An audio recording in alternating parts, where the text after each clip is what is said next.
নমস্কার বন্ধুরা, সবাই কেমন আছেন? আশা করি সবাই ভালো আছেন। আমার পরিবারে আপনাদের সকলকে স্বাগত জানিয়ে আজ আমি আরও একটি নতুন রেসিপি আপনাদের জন্য নিয়ে এসেছি।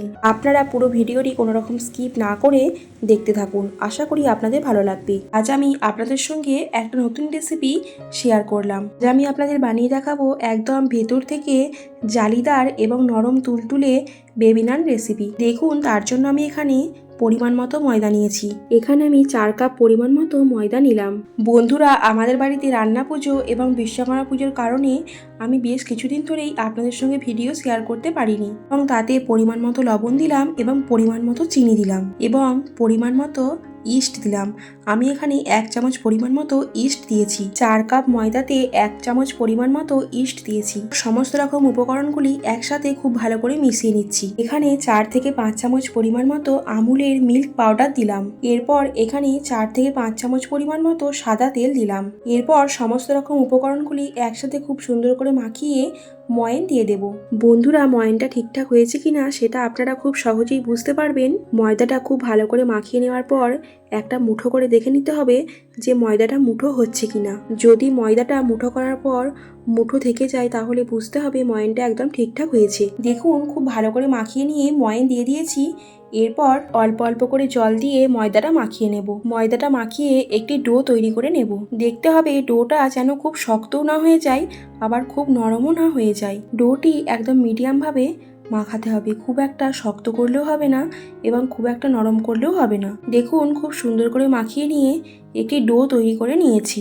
এরপর এই ডোটি প্রায় 2-3 ঘন্টার মতো আমি ঢাকা দিয়ে রাখবো। বন্ধুরা, এই ডোটি যত গরম জায়গায় রাখতে পারবেন ততই কিন্তু ভালো। আপনারা চাইলে রোদের মধ্যেও কিন্তু ঢাকা দিয়ে রাখতে পারেন। দেখুন, ডোটি প্রায় 2 থেকে 3 ঘন্টার মতো ঢাকা দিয়ে রেখেছিলাম। ডোটা কতটা ফুলে উঠেছে। এরপর ডোটাকে আরও কিছুক্ষণ ভালো করে মাখিয়ে নিয়ে ভেতর থেকে বাতাস বের করে নেব।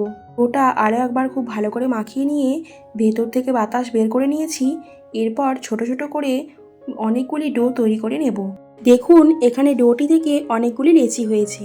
একটু বড় বড় করে সমস্ত লেচিগুলি কেটে নিয়েছি। লেচিগুলি একটু বড় বড় করেছি। আজ আমি আপনাদের বিয়েবাড়িতে যেরকম বড় বড় সাইজের বেবি নান করে একদম বিয়েবাড়ির মতো ঠিক সেরকম ভাবেই বানিয়ে দেখাবো।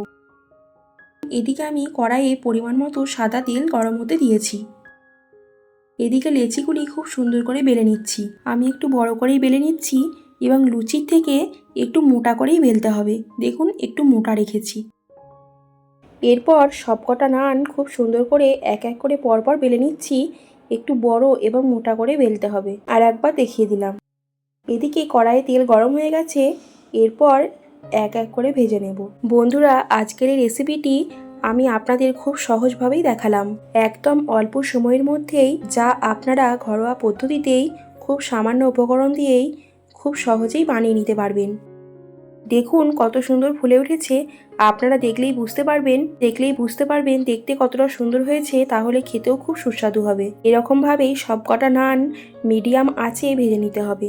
কড়াইয়ের মধ্যে একটু বেশি পরিমাণে তেল দেবেন, তাহলে খুব সুন্দরভাবে ফুলে উঠবে।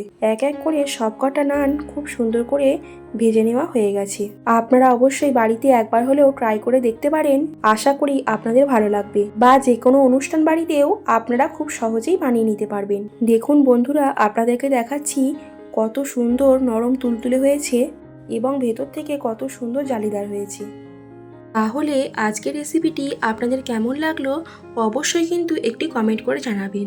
আর আমার ভিডিওটিতে লাইক করতে কিন্তু একদমই ভুলবেন না। আর আমার নতুন নতুন রেসিপিগুলো দেখার জন্য আমার চ্যানেলটিকে সাবস্ক্রাইব করে আমার পাশে থাকবেন। বন্ধুরা, আপনারা সকলে ভালো থাকবেন, সুস্থ থাকবেন। আবার দেখা হচ্ছে পরের দিন নতুন কোনো একটা রেসিপি নিয়ে।